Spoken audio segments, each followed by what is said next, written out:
So masterfully he controlled the army.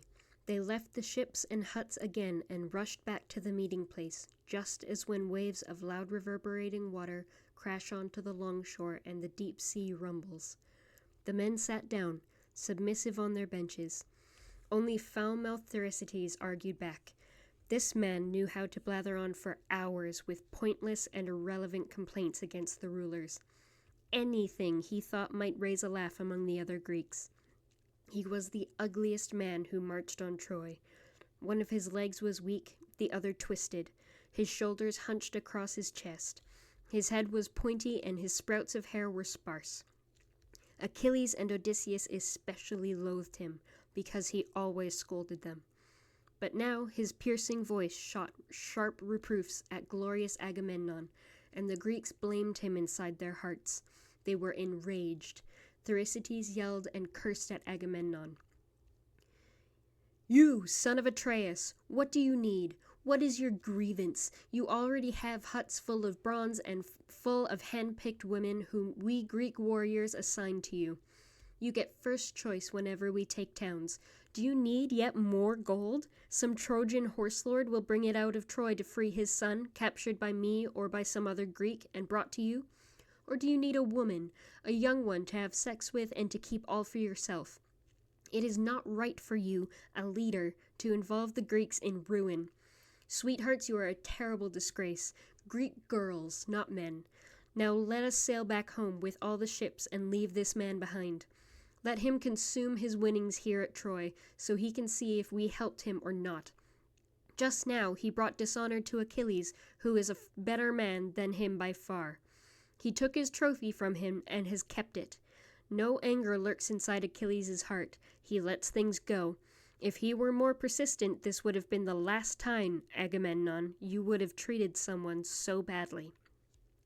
Thus spoke Thersites as he criticized the shepherd of the people, Agamemnon.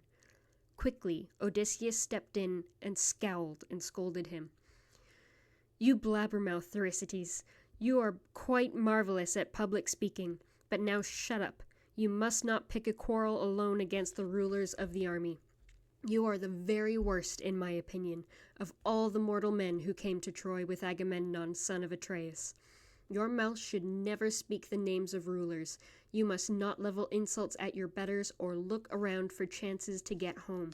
We do not yet know how these things will go, whether the sons of Greece will get home safe or have a bitter journey. You sit there and criticize the son of Atreus, Lord Agamemnon, shepherd of the people, because the Greeks have given him so much. You keep complaining, but I tell you this, and swear it will surely come to pass. If I find out that you continue acting as stupidly as you are doing now, I hope my head stops resting on my shoulders, and let Odysseus no more be called the father of Telemachus, unless I grab you, rip your cloak and tunic off, expose your private parts, and beat you up, humiliating you with blows. I shall force you to leave the meeting place and go back to the swift ships, weeping and ashamed." With that, Odysseus began to use his staff to thrash Thersites on his shoulders till he hunched over, sobbing. On his back, a bloody wheal puffed up beneath the rod of gold. He sat down, frightened and in pain, and helplessly he wiped away his tears. The men were troubled, but they smiled and laughed and told each other, "This is something special. Odysseus has often done great things. He forms good plans and marshals troops for war, but now he has performed his greatest service for all of us. He silenced that rude windbag. Thersites will not come back here led by his strong, proud heart to criticize the rulers with insulting words." So spoke the multitude, and then Odysseus, sacker of cities, straightened up and held his scepter high. Athena stood beside him with flashing eyes. She looked just like a herald. She made the troops be silent, so the Greeks, both those in front and those right at the back, could hear the speech and listen to his plans.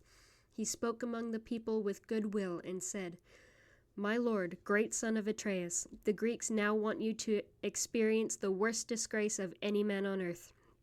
They mean to break the oath they swore to you when they set out from Argos, land of horses, that they would sack the sturdy walls of Troy before returning. Now they weep and wail like little boys or women struck by grief because they want to go back home again. Our troubles would make anyone give up. A man who waits for just a single month, trapped on the benches of his ship by gusts of winter storms and choppy surging seas, far from his wife, will surely grow impatient. We have been waiting here for 9 years now. I do not blame the Greeks for growing restless beside the curving ships, but it is shameful to stay so long and then go back with nothing. My friends, endure and wait a little while until we learn if Calchas told the truth.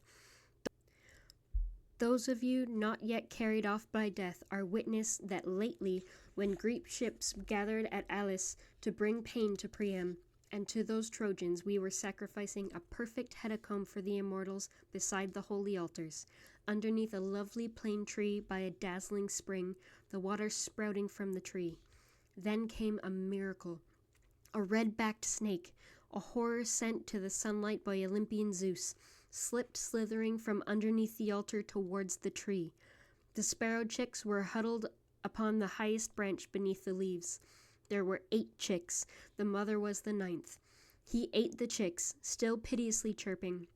Their mother, squawking in her grief, flapped round her darling children, but the snake entwined her and seized her by the wing, and ate her up. When he had eaten her and all her children, then Zeus, the son of double-dealing Cronus, who had revealed the snake, converted him into a sign by turning him to stone. We stood there in amazement at these marvels.